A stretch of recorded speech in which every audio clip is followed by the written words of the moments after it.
Vamos a una pausa leve y vamos a entrar en las historias que nos han contado muy mal. Y es esta historia del anexionismo, que es una historia que ha pendido sobre nosotros como una espada de Damocles y ha venido a formar parte de esa leyenda negra cubana, sobre todo de la dictadura, que se ha aprovechado de esos elementos en la república inicial que lo usaron para su politiquería y para su manipulación, pero que se ha contado muy mal.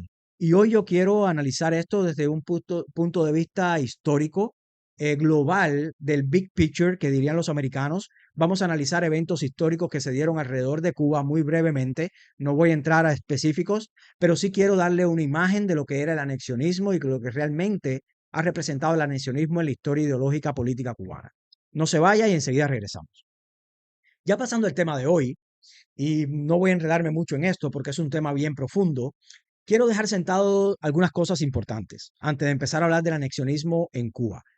Siempre recomiendo libros y voy a comenzar por recomendar este libro que no habla del anexionismo, pero sí de las empresas cerradas en Cuba. Es un libro de Guillermo Jiménez, que es una enciclopedia económica de Cuba que yo poseo, que narra de 1380 empresas que fueron cerradas por la dictadura comunista en Cuba. Con razón hoy no tenemos agricultura, ni tenemos ni empresas, ni tenemos nada. Estas son las empresas de Cuba de 1958. Es un libro que recomiendo mucho, que tengo. Y además este libro que he citado otras veces, que es El hombre mediocre, de José Ingenieros, que fue masón y que nos deja frases extraordinarias. Oigan esto que decía él. Es más contagiosa la mediocridad que el talento. Con razón, al cubano lo entretiene más el circo que saber realmente su enfermedad y cómo atenderla. Pasando ya al tema de hoy, les decía, quiero dejar algunas cosas establecidas antes de comenzar a hablar de anexionismo, porque primero que todo ha sido un tema muy manipulado por la dictadura. La dictadura, como dictadura al fin, necesita siempre el discurso de enemigo anterior, Batista, de enemigo interior, los opositores, y enemigo exterior, Estados Unidos. Porque con estos enemigos siempre pueden crear metáforas de guerra donde ellos tengan más control de la población y así hayan adoctrinado y traumatizado al cubano. Cualquiera que crea algo bueno de Estados Unidos es un anexionista o es simplemente un entreguista o un bastardo. Cualquiera que apoye o diga algo bueno de la República es un enemigo anterior. Y cualquiera que apoye a los activistas pacíficos que quieren la libertad de Cuba y que dicen que basta ya de esta tiranía y de esta doctrina empobrecedora y liberticida que es el socialismo y el comunismo, nos consideran el enemigo interior.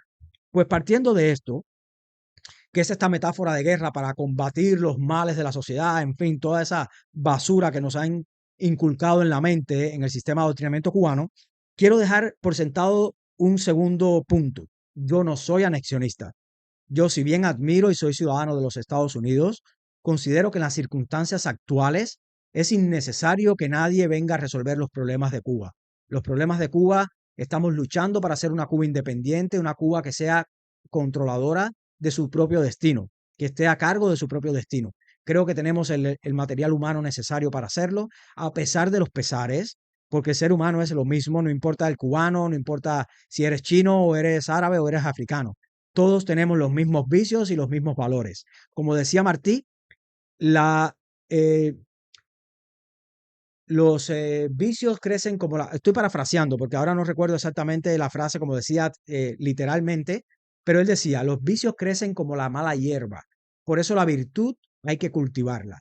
Entonces, basado en esto, quiero decirles que no se preocupen, que la corrupción en Cuba, la vagancia, todos los males, la hipocresía, la envidia, todos los males que tiene la sociedad cubana actual, es un mal general de la humanidad y que solamente es reprimido cuando usted cultiva la virtud. Por lo tanto, yo sí creo que debemos ser independientes. No soy anexionista, admiro a los Estados Unidos. Tomaría mucha referencia de Estados Unidos y quizás algún que otro apoyo de los Estados Unidos para una Cuba futura, pero sin dudas prefiero una Cuba independiente. Y el cuarto es que efectivamente creo en la capacidad del cubano para ser autónomo o ser libre. Ahora bien, vamos a empezar a hablar del tema del anexionismo en Cuba. El anexionismo en Cuba nos han contado muy mal la historia. Voy a empezar por ahí. Y para empezar a hablar del anexionismo en Cuba y este desarrollo de esta corriente que hubo en Cuba durante mucho tiempo, voy a comenzar desde 1762 con la toma de La Habana por los ingleses. La toma de La Habana por los ingleses, que fue en verano, todas las cosas en Cuba pasan en verano, en julio de 1762, fue un antes y un después para la vida económica, cultural, y política y religiosa y de toda índole en Cuba, incluso para la masonería, que es un tema que me toca muy de cerca y que tengo hermanos acá. Para la masonería, este tema fue muy importante porque llegaron las primeras logias, que se tenga uso o se tenga conocimiento de primeras logias que sesionaron como tal con la toma de La Habana por los ingleses. Aunque en estudios recientes hay vestigios, hay pruebas de que hay marcas masónicas en la construcción de los principales fuertes y el castillo y principales construcciones que hicieron los españoles anterior en La Habana. Es decir, que se prevé que la masonería llegó a Cuba antes de 1762, pero para los efectos de esta ideología o esta corriente del pensamiento anexionista, la toma de La Habana por los ingleses fue muy importante porque abrió no solamente en el aspecto comercial, que sin dudas lo fue, sino en el aspecto político y en el aspecto religioso y filosófico, la mente del cubano para siempre. Ya cuando tomaron para atrás Carlos III, que negoció la devolución de La Habana por el intercambio con la Florida en 1763, en agosto, o bueno, en 1700, a los 11 meses, en 1763, lo que pasó fue que ya no pudieron ponerle trabas a esos comerciantes, a esa burguesía que se había creado en Cuba y que había desarrollado el comercio de forma diferente y el pensamiento político de forma diferente. Ya España no volvió a ser vista de igual manera. Esta toma de La Habana por los ingleses tuvo tanto efecto en el pensamiento cubano que de ahí viene la frase llegó la hora de los mameyes. La hora de los mameyes se refería precisamente al uniforme que usaban los ingleses, las casacas rojas, y como hacían rondas sobre las 6 de la tarde en toda la ciudad de La Habana, se le conocía como la hora de los mameyes. Entonces esa frase que nos llega hoy es precisamente de esa época, de la influencia que tuvo este evento histórico que sucedió en Cuba. También trabajar para el inglés viene de esa época, porque precisamente era trabajar para alguien que se llevaba las ganancias. Pero esto pasó en 1762, fue el primer contacto con un mundo diferente que no tenía que ver necesariamente con el absolutismo monárquico español. Y de ahí viene un segundo evento que es 1776. ¿Con qué? Con la independencia de las 13 colonias que estaban muy cerca y recordemos, ya al finales del siglo XVIII, principio del XIX, cubano, hay un pensamiento que comienza a ser internacional. ¿Por qué? Porque en Cuba influye el dinero que tienen los hacendados cubanos, ya se crea una sacarocracia, como se le llama a estos productores de azúcar, que empiezan a desarrollar y empiezan a tener mucho, mucho dinero y ellos empiezan a viajar el mundo entero. Ya sabemos que casi todos nuestros patriotas viajaron el mundo. Martí viajó no sé cuántos países, Céspedes, en fin, todos ellos. Y esto le dio una visión muy grande del mundo de ese momento. Entonces ellos estaban observando que en 1776 las 13 colonias se independizan de la monarquía británica y consiguen aplicar nuevos métodos de gobernación. Comienzan a hablar de tripartición de poderes, eso lo tenemos muy cerca de Cuba, y el cubano, esa sacarocracia, esa burguesía, que al final los cambios políticos vienen de las personas las personas con dinero y con poder, porque eso es otra cosa que hace la dictadura. Al quitarte la capacidad de tener propiedad, usted no tiene más que buscar la comida. Usted no está pensando en nada filosófico ni nada político, porque con la barriga vacía no se piensa. Entonces viene esta etapa de 1776 que culmina con el 1787, donde viene la Constitución de los Estados Unidos, que es la Constitución de Filadelfia, que ya ofrece un marco legal a esta nueva idea de tripartición de poderes, democracia, poder del pueblo, no hace falta un monarca, y ven entonces el desarrollo que esto tiene en América. Estas 13 colonias dan ese ejemplo y eso lo está observando la burguesía en Cuba, pero además viene en 1789 la Revolución Francesa. La Revolución Francesa nos toca de cerca porque recordemos, en esta época ya los Borbones llevaban 100 años prácticamente de control de España, la dinastía borbónica que llega hasta hoy, con algunas interrupciones, la del sexenio liberal que yo siempre hablo aquí y otras, en otros momentos la de la toma napoleónica de España y Franco y la Segunda República, etcétera, pero se mantiene hasta hoy la dinastía borbona o de los Borbones que viene de Francia. Entonces, por eso, el pensamiento francés viene a nosotros. Por supuesto, España le declara la guerra a Francia, porque guillotinaron al rey, que era Borbón, entonces se vieron en la obligación de declarar la guerra, pero eso creó un estado de incertidumbre en el cubano, en el pensamiento político cubano de esa época, estoy hablando finales del 18, porque esas personas veían con agrado a Francia, a lo que estaba pasando en la Revolución Francesa, pero también estaban obligados por una disciplina monárquica a seguir al rey. Y entonces estaba declarada la guerra que terminó tomando Napoleón España del año 1808 al 14. Pero bueno, a donde quiero llegar con esto es que esto tiene mucha influencia en lo que pasa en Cuba y en cómo se va desarrollando el pensamiento del cubano. En este momento, Cuba se está forjando. Yo he dicho en programas anteriores que el siglo XIX cubano, que parte desde esa academia creada por el obispo Espada, que es el Colegio de San Carlos y San Ambrosio, donde estos pensadores cubanos van creando ese pensamiento. Recordemos, Félix Varela dio clase ahí, hablaba de constitucional, o Agustín Caballero, o José de la Luz y Caballero, o Francisco Arango y Parreño, y otros pensadores, que fue muy importante esta escuela que ven acá, que es el Colegio de San Carlos, para la formación política. Aquí estudiaron muchos patriotas cubanos y tiene mucha trascendencia para lo que va a pasar en el siglo XIX cubano que comienza en 1900. Pues aquí, digo, en 1800. Aquí también hay otra influencia que es la revolución haitiana, que esta revolución haitiana pone en una situación muy compleja al pensamiento político cubano, porque si mal no recuerdan, es la revolución de los negros contra los blancos franceses, que eran los colonizadores de Haití, y esto pasaron por las armas literalmente a todos los blancos, muchos de ellos huyeron al oriente de Cuba y de ahí trajeron el café y el desarrollo de otras técnicas agrícolas. Pero donde quiero llegar es al mensaje que esto le mandó a la burguesía cubana, que era una burguesía blanca, española.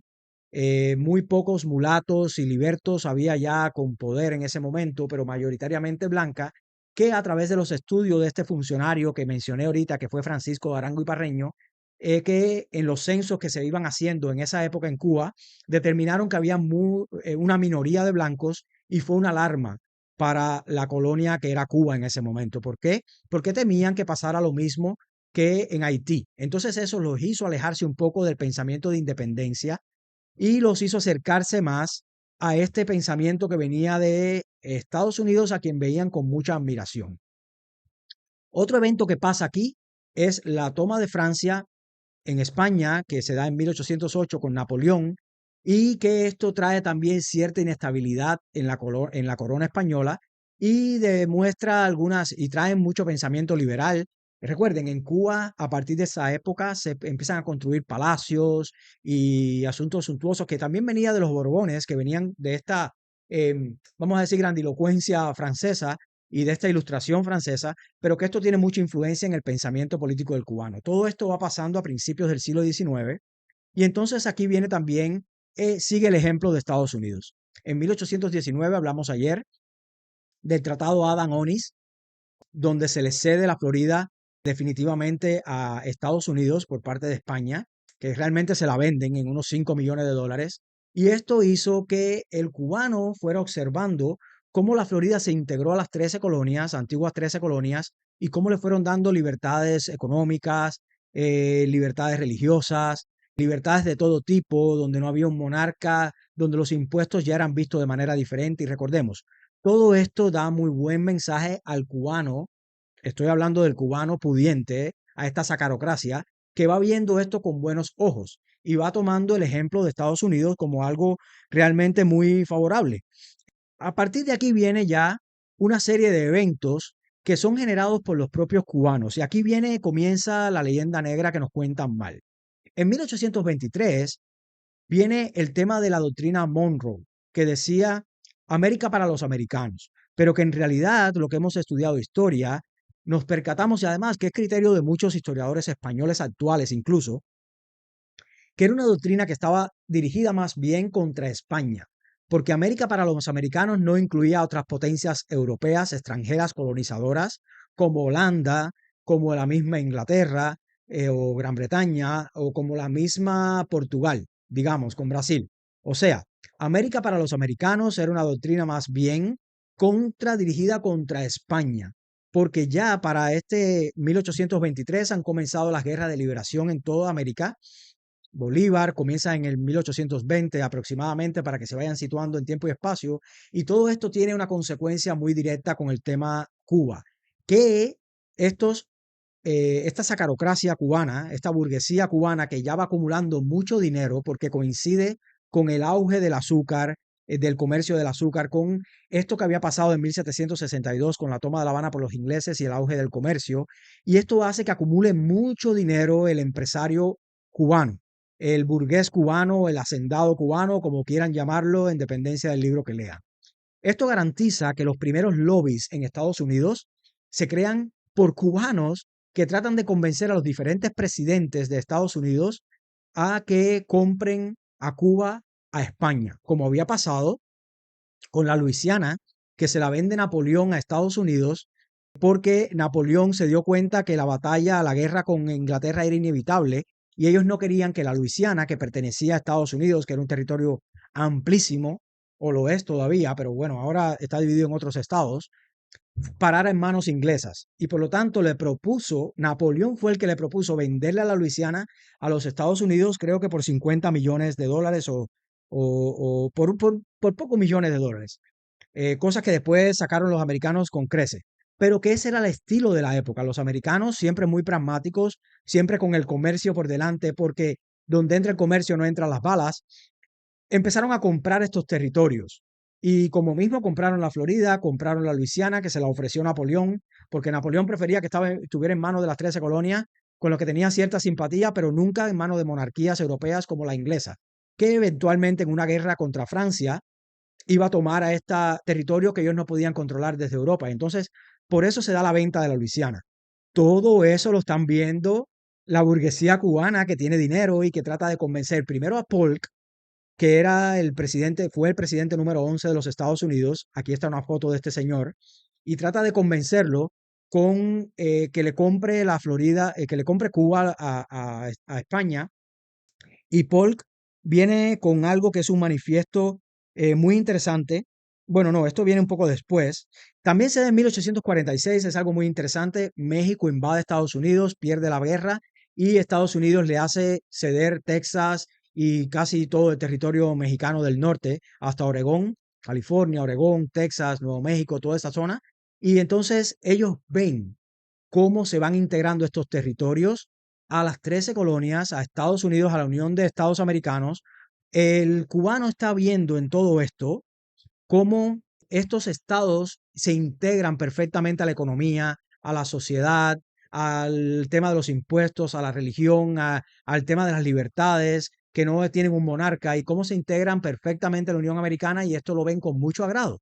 Entonces ellos, ya con todos estos elementos sobre la mesa, pasan otras cositas como el manifiesto de Ostende, que es un manifiesto del presidente número 14 de los Estados Unidos, Franklin Pierce, en el cual le dicen a España ya directo, entre el año 53 y 57, ya en la década de 1850, le dicen a España directamente: oye, véndenos a la Florida, y si no nos las vende, nosotros tenemos el derecho, a Cuba, y si no nos las vende, tenemos el derecho a invadir y a tomar acciones militares. Este manifiesto de Ostende nunca tuvo buen puerto porque tuvo muy mala prensa, porque se filtró. Era algo que estaba hecho para ser llevado de manera secreta en una negociación España, Pierce, que era este presidente número 14 de Estados Unidos, pero que no era más que esa influencia que tenía el lobby cubano, de hacendados cubanos que veían con mucho agrado separarse de España y formar parte de la Unión Americana. Así surge el pensamiento anexionista y la corriente anexionista en Cuba, no como algo entreguista, no como algo antipatriótico. Eran cubanos que deseaban la prosperidad para Cuba y la veían a través de una unión de estados en esa época, porque otro error que hay es analizar la historia con el lente de hoy. La historia fue en el 19, en el siglo XIX, 1800 y tanto. Y entonces veían con muy buena opción formar parte de una unión que te respetaba tu escudo, tus leyes, te respetaba tu bandera, te respetaba tu cultura, tú podías hacer, porque ellos veían a Luisiana, veían a Florida, veían a Texas, veían lo que le pasaba a todo el mundo que se iba agregando a esta Unión Americana y lo veían con buenos ojos. Y además, todo le parecía, le jugaba la lista con el billete. Y entonces así surge el anexionismo como una corriente más bien de prosperidad para Cuba y sobre todo para ellos, que hay que decir, eran los que tenían el poder económico para cambiar y tomar el destino de Cuba. ¿Qué pasa? En 1861 comienza la guerra civil en Estados Unidos. Bueno, hay otro evento. Bueno, este primero. 1861 comienza la guerra de secesión norte-sur, que todos sabemos que son los estados del norte contra los estados del sur esclavistas por el tema de la esclavitud, que era un flagelo y que se veía muy mal en los estados del norte, pero los estados agrícolas del sur era la base de su economía. Los cubanos, esta sacarocracia dependía de la esclavitud. Y una de las razones por las cuales pretendía anexarse a los Estados Unidos era porque en su ideología pensaban que iban a respetar el derecho a poseer esclavos. Y al tener el derecho a poseer esclavos, lo que iba a pasar era que le jugaba perfectamente con lo que ellos querían para Cuba, una Cuba próspera, pero con esclavitud para poder mantener su estilo de vida. Cuando se acaba la guerra de secesión o la guerra civil norteamericana, que termina en el año 1865, ya para los cubanos no es ninguna gracia la anexión. Y entonces ya no quieren la anexión, porque al ganar el norte, como todos sabemos en historia, y al comenzar el proceso de abolición real de la esclavitud en Estados Unidos, ya para el burgués cubano ya no quiere la anexión, ya no ve con buenos ojos porque van a perder la fuente principal de su economía. Y de aquí viene entonces el movimiento independentista y el movimiento autonomista. Primero el independentista, porque hay otro evento que es muy poco estudiado en la historia de Cuba. Es más, les voy a hacer una anécdota muy cómica de esto, porque llega un barco, el último barco de esclavos que llega a Cuba, según la historia, es un barco que termina parando en una región ocupada por los mambises cubanos. Estamos en plena guerra del 68. Del 68 al 78, ya el último barco de esclavos que se tiene noticias que llegó a Cuba desembarca en un puerto donde está ya ocupado por los mambises y es un territorio libre, digamos, de la República en armas. Cuando llegan estos esclavos, automáticamente son declarados hombres libres, pero se integran al gobierno, al ejército libertador. Entonces, yo me figuro en algo que me da mucha, que es para una película, que es algo muy traumático. Esa persona o ese hombre que secuestran en África, los mismos africanos, se lo venden a los esclavistas, lo montan en un barco, navega no sé cuántas millas y cuando llega después de meses de navegación y mil penurias, desembarca en una tierra que no conoce, en un idioma que no conoce, le ponen un machete en la mano y le dicen, grita viva Cuba. Yo me imagino el trauma de ese ser humano del siglo XIX cuando esto le pasa en pleno desarrollo de esta historia que le estoy contando. Pues nada, regresando, que esto es para una novela o para una película, realmente, esta historia. Regresando al tema, ¿qué pasa? En el año 1863 se da la guerra de independencia, se independencia dominicana de España. Y esto, entre otros factores, que de aquí viene Máximo Gómez, viene Modesto Díaz, que son generales que se integran después a la guerra y que dieron muy buena servicio a la guerra de la libertad. Máximo Gómez ni hablar, hermano masón, y Modesto Díaz, que era un general buenísimo, que además nos enseñó las primeras cargas y se integró enseguida al movimiento por la independencia. Esto le dio otro mensaje al burgués cubano, que era que el ejército español era derrotable y que el ejército español no podía sostener por las armas necesariamente la región de Dominicana y por supuesto que realmente se retiraron de Dominicana, porque la historia ahí es un poco confusa, la historia dominicana es otra, pero que esto es algo que tiene mucha influencia en el pensamiento del momento.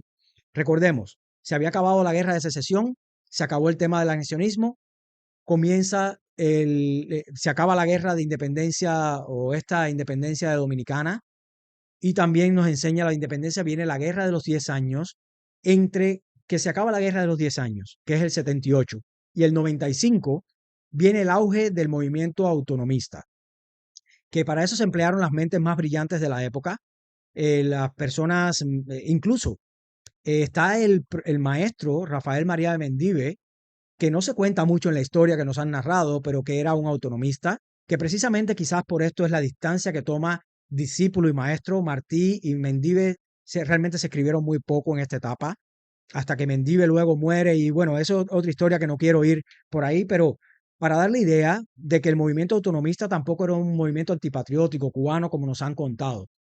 Todos eran cubanos en esta Cuba que se está forjando, que ya hay una nación cubana en el siglo XIX, que aunque legalmente no seamos nación todavía, porque no teníamos una república ya con leyes y estructura administrativa, sí ya pensábamos como cubanos y teníamos clara distancia con la metrópolis y con el pensamiento español.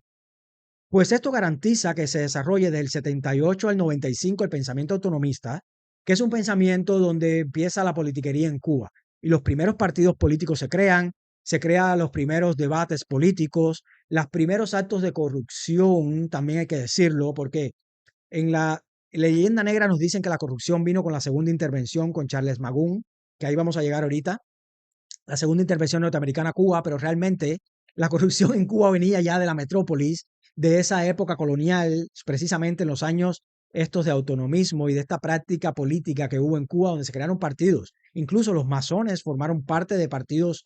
Y le digo más, el expresidente Juan Bautista Espotorno, que es alguien que yo siempre cito por el decreto Espotorno, que lo hice en el programa de Brian y creo que tengo un video por ahí cortico, pero que algún día lo voy a repetir aquí en uno de mis programas, que es un decreto bien valioso que deberíamos aplicar siempre, el decreto Espotorno. Eh, este que había sido presidente de la República en armas, luego fue un representante del partido y movimiento y pensamiento autonomista. Incluso en la guerra del 95 es el que llega al campamento de Bartolomé Mazó para proponerle pactar y que deponga las armas y le quieren aplicar luego a él el decreto Espotorno. Pues nada, posterior a esto vino el independentismo del 95 con Martí y esta es la corriente que finalmente triunfa. Una cosa que quiero decirles, que es algo histórico que tampoco nos cuentan. El movimiento autonomista lo que solicitaba de España era la autonomía de España, seguir formando parte del reino, pero con cierta autonomía, con ciertos derechos políticos. De ahí vino la división que vimos ayer de las regiones en 6 provincias. Después del Pacto de San Juan en el 78, en el 79 se toman todas estas medidas, producto también de la influencia del Partido Autonomista o la corriente filosófica política autónoma.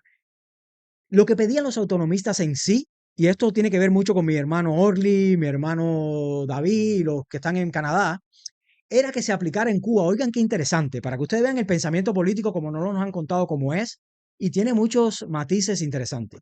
Lo que pedían los autonomistas en Cuba era que España aplicara en Cuba lo mismo que Londres aplicaba en Canadá, que tuvieran a Cuba como Canadá lo tenían los británicos. Es decir, que le dieran ciertas libertades. Canadá todavía, el presidente de Canadá es el rey de España, digo, de Inglaterra. No es, España tiene, Canadá tiene un primer ministro, que es el satélite este de Trudeau, comunista, hijo de Fidel y super liberticida. Este tipo que ahora, incluso hay una guerra ahora que ha abierto diplomática con India, que es otro tema que no voy a tocar ahora, obviamente. Pero como cultura general, el presidente de Canadá es el rey del Reino Unido. Y además es el presidente también de Australia, porque lo que pedían los autonomistas era que se aplicara la misma fórmula que se aplicó con Canadá en esa época. Y era algo interesante.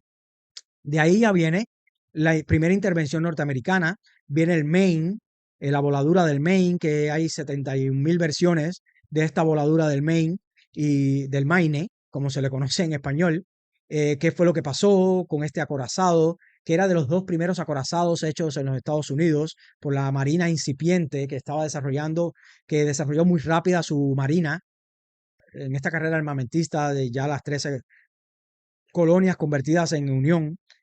Ya para este entonces, lo del acorazado Maine se utilizó como un pretexto en la leyenda española y es un pretexto que ha usado también la dictadura para adoctrinarnos con respecto al interés que tenían los americanos en Cuba. Pero la realidad es que los americanos no necesitaban del Maine para intervenir en la guerra cubana. Ya la opinión pública de los Estados Unidos estaba completamente a favor de una intervención militar en la guerra hispano-cubana, porque había sido manipulada con la prensa nuevamente y con varios eventos que se dieron en medio de la guerra del 95. era el presidente norteamericano y las élites políticas norteamericanas las que no querían intervenir en la guerra, y el Maine lo que los obligó más bien a hacer y acatar lo que pedía ya el Congreso y pedía el público, el, el, las personas en Estados Unidos, el pueblo. Ya pedían entrar a la guerra porque llegaban los mensajes y las noticias, incluso dadas por testimonios directos de norteamericanos que habían venido acá, de la reconcentración de Weyler, de las barbaridades de la guerra, de lo cruel que había sido esta fase final de la dominación española a Cuba, que lo fue. Y entonces esto provocó que para el gobierno norteamericano más bien ellos tenían que hacer un esfuerzo para evitar meterse en la guerra. El Maine lo que lo obligó fue a meterse ya, que no pudo McKinley evitar entrar en la guerra. Ahí vino la primera intervención norteamericana, que ciertamente esta intervención norteamericana ha sido muy manipulada. Por una parte, los norteamericanos maltrataron mucho a los mambises, esto es cierto, pero porque no confiaban en el cubano. Y por otra parte, fueron bien gentiles con los españoles que habían perdido la guerra. Después, por supuesto, de haberle hundido toda la flota de Cervera en Santiago y haber tomado Santiago y no haber dejado entrar a Santiago los mambises y toda esta historia que conocemos. Pero la realidad, cuando uno mira el big picture, que es lo que estoy tratando de analizar en este análisis que estoy haciendo por arriba, estoy tocando solamente fechas, no he entrado a temas específicos y si quieres, si me hacen preguntas, entramos, porque es un tema que me apasiona, pero sé que por cuestión de tiempo no puedo entrar a analizar todas y cada una de la doctrina Monroe, el tratado de Onís o lo que sea. La realidad de la primera intervención norteamericana es que vinieron a servirnos de mucha ayuda. ¿En qué sentido? Nos ayudaron a restablecer el orden, nos ayudaron a restablecer la educación, la salubridad, la sanidad en Cuba. En Cuba, recordemos, no había servicio sanitario en Cuba en esa época, para que tengan una idea. Llegó el servicio sanitario, algo tan simple como eso. El sistema de alcantarillados llegó con los norteamericanos. La recogida de basura, algo tan simple como esa, vino con el orden norteamericano, porque el ejército norteamericano, a pesar de haber intervenido, de haber estado permanecido en Cuba del 98, 1 de enero, que comienza oficialmente la intervención, hasta el 20 de mayo del 1902, 3 años, eh, haber permanecido en Cuba durante todo este tiempo, lo que hizo fue tratar de organizar esa sociedad caótica que habían dejado dos guerras civiles, que había dejado el tema de España, que ya en esa época ya sí nos veía como enemigos y nos trató muy mal, el tema del cubano, que ya venía con los vicios políticos del autonomismo de este periodo que les he hablado del 78 al 95, de la falsedad propia del cubano, porque las cosas en la historia de Cuba se repiten. Muchos cubanos, yo le he dicho aquí cifra, alrededor del ejército mambí estaban alrededor de 40.000 mambises. En el ejército de voluntarios, que eran cubanos al servicio de España, habían alrededor de 80.000 o un poco más.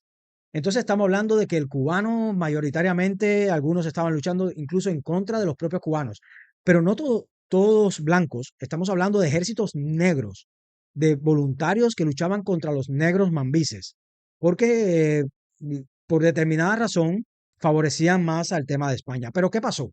En el 98, ya cuando se sabe que está ganando el ejército mambí, que además, si los americanos no hubiéramos ganado la guerra, y eso es un hecho, habíamos perdido a los líderes principales, habíamos desde la catástrofe de la Fernandina, que perdimos la mayor cantidad de armas y bienes pertrechos para la guerra. Era una guerra que estábamos perdiendo porque la reconcentración de Weyler y las medidas de Weyler estaban funcionando. Haber dividido en cuartones, 4 trochas creo que hizo Weyler en total, porque esa fue la medida de Weyler: separarnos, reconcentrar a los campesinos, cortarle los suministros al ejército mambí y con eso lograr someter al cubano, y lo estaba sometiendo, estaban ganando la guerra. En ese momento España tenía en Cuba 250.000 soldados, entre voluntarios y peninsulares. O sea, no, yo no veo mucha posibilidad, y la mayoría de la historiografía actual coincide que no había mucha posibilidad de ganar esa guerra realmente, si no intervienen los americanos de la manera que lo hicieron. Muy loco que lo hicieron, porque las personas piensan que Estados Unidos era una super megapotencia militar en esa época y no fue así. Era una potencia económica, ya lo era, muy importante, la principal, pero militarmente tenían apenas un ejército de 25.000 hombres, para que tengan una idea. Y se enfrentan a una marina que era de marinos experimentados, con mejor, em, qué decirles, experiencia, la Marina estadounidense era muy nueva y mejor preparados para el tema de Cuba. Incluso se dice que en esa primera intervención, que es un dato histórico, el ejército norteamericano que llega a Cuba llega con uniformes que no eran apropiados, que eran de lana y que eran muy calurosos para el verano cubano. Y eso hizo que morían de paludismo, de enfermedades de fiebre amarilla, de todos los males de inadaptación, cuando el ejército español sí tenía uniformes más adecuados para el clima, porque ya llevaban años y años y siglos en esta historia. Y entonces esto garantizó que fuéramos libres, esta intervención. Pero además ayudaron a componer a ese pueblo, que éramos un pueblo de indígenas alzados, que estábamos, no de indígenas, porque eso es un poco extremo, pero sí éramos un pueblo que estábamos a la merced de Dios, en el sentido de que veníamos de una guerra fratricida, donde la mayoría de los líderes militares eran auténticos, ¿sabe? La guerra te bestializa, era machete. Y entonces estamos hablando de una etapa muy complicada, cívicamente hablando en Cuba, que gracias a la intervención y a la ayuda con las instituciones que dio esa primera intervención, se logró llegar a un buen puerto con unas elecciones que tuvieron sus matices, donde sale Estrada Palma, y que a partir del 20 de mayo ellos se retiran, claro, con estos acuerdos comerciales, la enmienda PLA y demás cuestiones que analizaré en otro momento, que la realidad de estos tratados comerciales fueron que fueron favorables a Cuba, nos garantizó incluso los productores de azúcar, de remolacha y azúcar de caña en Estados Unidos estaban en contra del Tratado de Reciprocidad Comercial porque igualaba al mercado cubano al mercado de ellos en Estados Unidos. Entonces, estos hacendados en Estados Unidos no veían con buenos ojos este tratado de reciprocidad comercial. Incluso la enmienda Platt, que ha sido tan criticada por estos...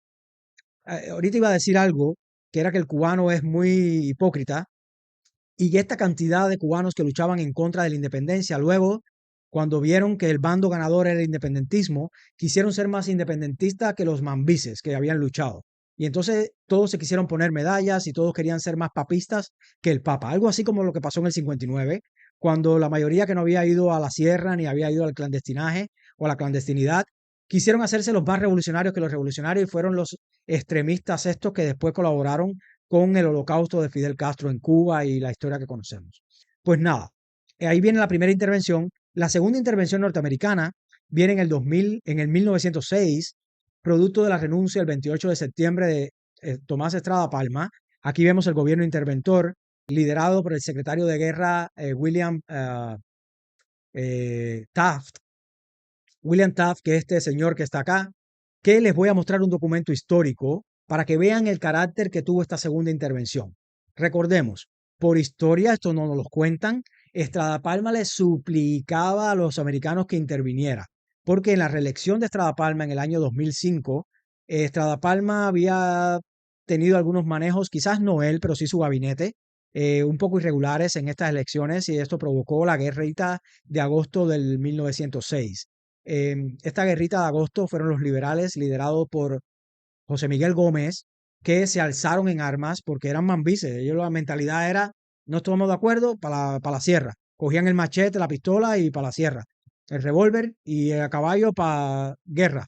Entonces, Estrada Palma, al verse imposibilitado, que era un civilista, en cómo lidiar con esta generalato, que luego va a parar en esa obra Generales y Doctores, de esta primera etapa de la República hasta el 40, eh, le pide la intervención en ese momento ya era Teodoro Roosevelt, le pide la intervención encarecida al gobierno americano y el gobierno americano le dice que no tiene ningún interés en intervenir. ¿Qué hizo Estrada Palma? Renunció el 28 de septiembre para obligar, con esta renuncia de él como presidente, obligar a Estados Unidos a intervenir y a poner orden de nuevo en la guerra civil que se estaba armando de nuevo en Cuba. Y entonces viene la intervención norteamericana el 29 de septiembre y de aquí viene esta proclama, que es un documento histórico que les quiero mostrar para que lo lean. Si lo puede bajar producción poquito a poco para que las personas que quieran verlo lo vean, porque esto es un documento genial que en la historia debería ser leído en los libros de historia de Cuba que no se lee, desafortunadamente, porque esta historia no nos las cuentan, donde se pone de manifiesto por el secretario de guerra, que había sido designado por Teodoro Roosevelt, que fue este señor William Taft que le enseñaba ahorita, se pone de manifiesto el interés que tenían los americanos en Cuba, que no era otro que poner orden e irse. Incluso acá en este manifiesto que no les voy a leer, en su tercer párrafo dice bien claro que dejan las instituciones de gobierno como están, que las posiciones administrativas principales seguían en manos de cubanos, que la bandera cubana va a seguir siendo izada como bandera principal. La norteamericana no va a reemplazar a la cubana. Imagínense con qué mentalidad vienen los norteamericanos, porque ya para este momento los norteamericanos han entendido que no quieren a Cuba como colonia, ni como Estado libre asociado, ni como nada. La quieren como un socio comercial, con una posición bastante buena, pero que realmente no le ofrece más nada que un dolor de cabeza, que ya de por sí la enmienda Pla le había producido tremendo dolor de cabeza para que la aceptaran y este tratado bilateral, cuando los norteamericanos nos dieron incluso el préstamo que consiguió Estrada Palma para pagarle al Ejército Libertador ¿sabe? Cuando la deuda que tenían al final de la guerra del 95 en pagarle el salario que le debían a todo el Ejército Libertador y demás. Pues este documento es muy interesante, le recomiendo a cualquiera que lo pare y lo lea. No lo voy a leer, es un documento histórico publicado en la Gaceta el día 29 de septiembre de 1906. Y aquí se demuestra una vez más la posición que siempre tuvo los Estados Unidos con Cuba. Pero si por esto no fuera poco, después vemos en la historia, ya adelantando muchísimo para no hacer esta historia mucho más larga, vemos en la historia la posición que tuvo el gobierno norteamericano con el tema este con Fidel. El bloqueo de las armas que le mostré en videos anteriores que tuvo con el gobierno de Batista para evitar que el gobierno de Batista tuviera soporte de los Estados Unidos para seguir en esta batalla contra los rebeldes en la sierra, en fin. Pero además el apoyo que le dio en publicidad, todo los medios norteamericanos a Fidel Castro y su llegada al poder, pero además vemos la actitud que tuvo Estados Unidos con determinadas cuestiones en la historia de Cuba, porque se habla mucho del embargo, que es una respuesta justificada a la expropiación de todas estas empresas y principalmente empresas norteamericanas que fueron expropiadas sin pagar nada a cambio y de manera violenta, como hizo Fidel Castro cuando llegó al poder, y que estas empresas no fueron indemnizadas y por lo tanto se le hizo un embargo económico, se estableció un embargo económico producto de este motivo y por eso ese embargo económico que ha sido muy burlado. Ahorita estábamos viendo la noticia de el tema de los autos y la importación de autos actualmente a Cuba, pero miren estas estadísticas que son estadísticas muy de ahora. En el año 2022 miren las transacciones comerciales que hubo entre Estados Unidos y Cuba. 341 millones de exportaciones de Estados Unidos hacia Cuba. 295 millones en carne de ave, o sea, pollo. El pollo que se come en Cuba viene de los Estados Unidos. Así que el embargo económico es un embargo que va destinado precisamente a la dictadura y a transacciones de determinados tipos. No tiene que ver medicinas, no incluye alimentos, incluye otro tipo no incluye autos, como estamos viendo, de bienes y servicios que van contra la dictadura, que tratan de embargarle los bienes a la dictadura, tratan de reprimir a esa dictadura. Incluso la cacareada de enmienda estas que se han hecho de ley Helms-Burton y ley Torricelli, primero la Torricelli y luego la Helms-Burton. La Torricelli fue producto del derribo de las avionetas, tema que tuvimos muy en boga hace unos días con la llegada aquí de uno de los esbirros que colaboró en este hecho, uno de los pilotos que colaboró en este hecho de atroz del derribo de las avionetas junto con los espías que después intercambiaron por Alan Ross. Y lo segundo fue la ley Helms-Burton que vino después, que producto de todo esto lo que se intentaba era recrudecer el embargo, pero más bien perseguir a terceros que negociaran con la dictadura cubana. Vemos la actitud que ha tenido Estados Unidos con los diferentes éxodos en Cuba, primero con Camarioca en el 65, luego con el Mariel en el 80, la crisis de los balseros en el 94, ahora recientemente con el 11 de julio en el 2021, que a mí no hay quien me quite esa idea de la cabeza y lo que ha servido todos y cada uno de esos eventos es para favorecer a la dictadura en el sentido de abrirle válvulas de escape a la disconformidad en Cuba para que puedan establecerse en los Estados Unidos. O sea, para llegar ya a las conclusiones y no aburrirlos mucho con este tema, lo importante que quiero que se queden es, primero que todo, el anexionismo no fue una idea antipatriótica, fue una idea que junto con el independentismo y el autonomismo en el siglo XIX cubano tendía al progreso de Cuba. Eran cubanos, buscando progreso, buscando amparados en la imagen que le daba, que era una imagen súper brillante, en las 13 colonias, ellos querían lo mismo para Cuba. O sea, mantener una cierta autonomía, pero bajo algo que no fuera la monarquía. Estamos hablando de un pensamiento que es muy inicial en el pensamiento político cubano y por lo tanto veían el anexionismo con buenos ojos. Pero eso no quiere decir que eran malos cubanos. Es más, un hecho, y es otro dato que voy a soltar aquí para las conclusiones, que se conoce muy poco, es que Ignacio Aramonte, este patriota camagüeyano, que muchos hermanos masón de la logia Tínima número 16 del GOCA, y que muchos seguimos como un gran patriota, cuya tesis doctoral o tesis para graduarse de abogado en la Universidad de La Habana, describe el socialismo, fue uno de los primeros visionarios cubanos, era un liberal en el mejor sentido de la palabra, un libertario, y describe con tremenda certeza el socialismo como un mal y advierte del mal que es el socialismo. Estábamos hablando de alguien muy visionario, pero que eran cubanos que tenían mucho mundo.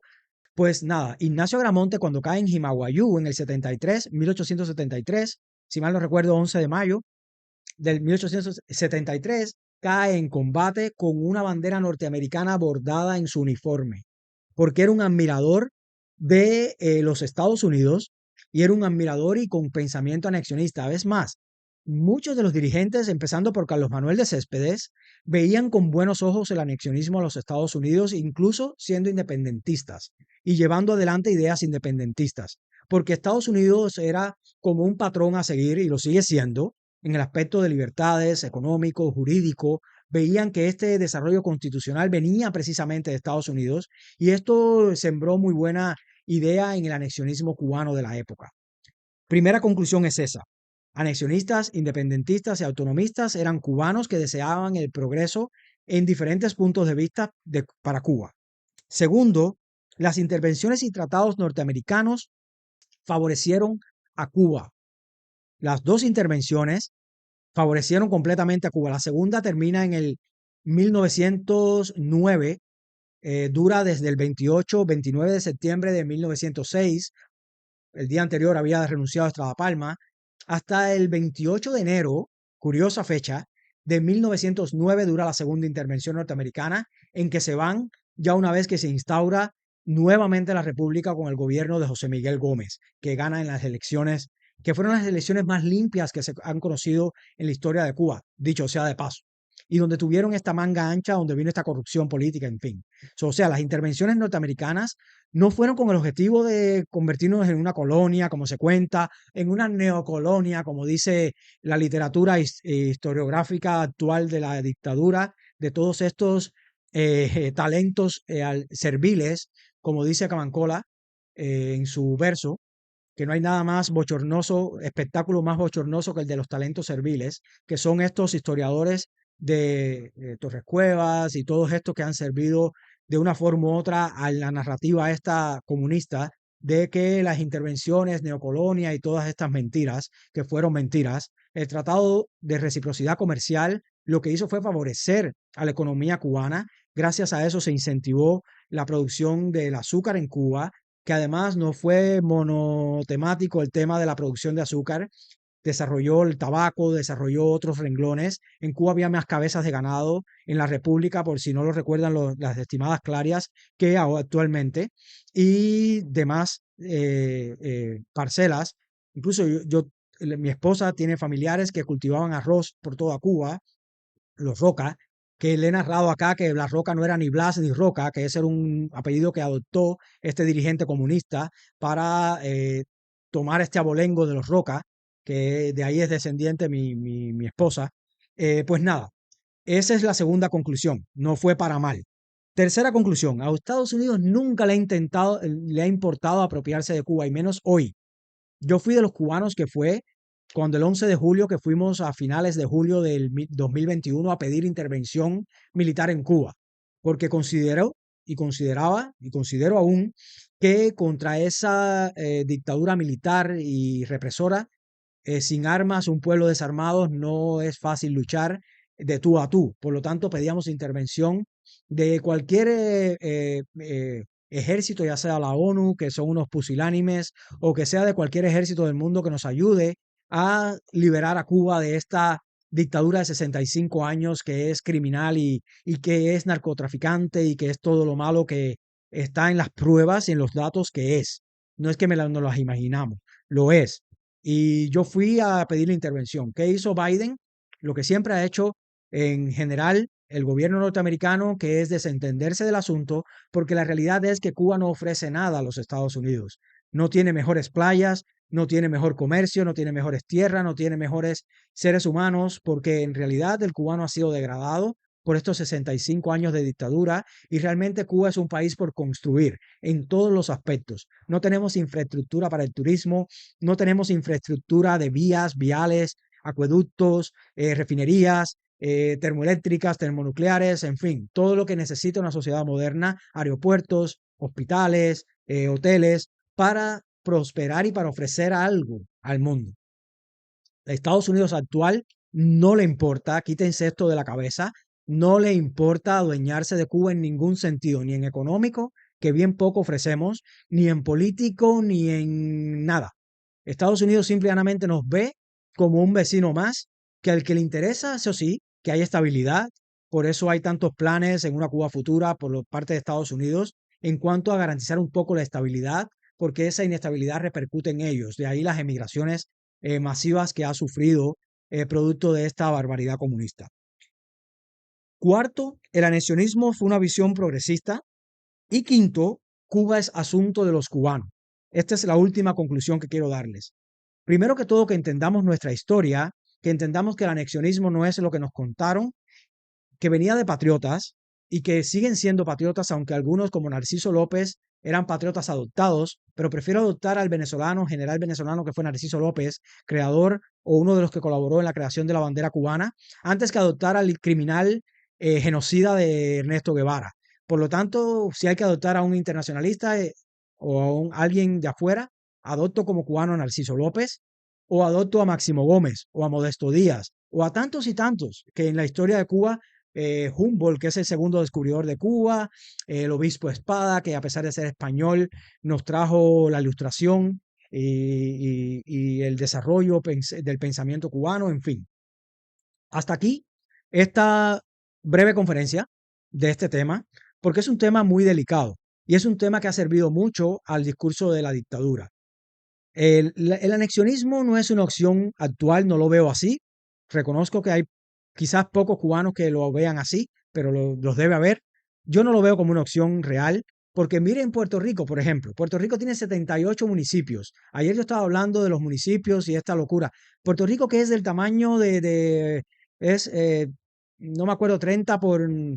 la isla es una isla bien pequeña, 30 por lo dice Anuel o Bad Bunny en sus canciones.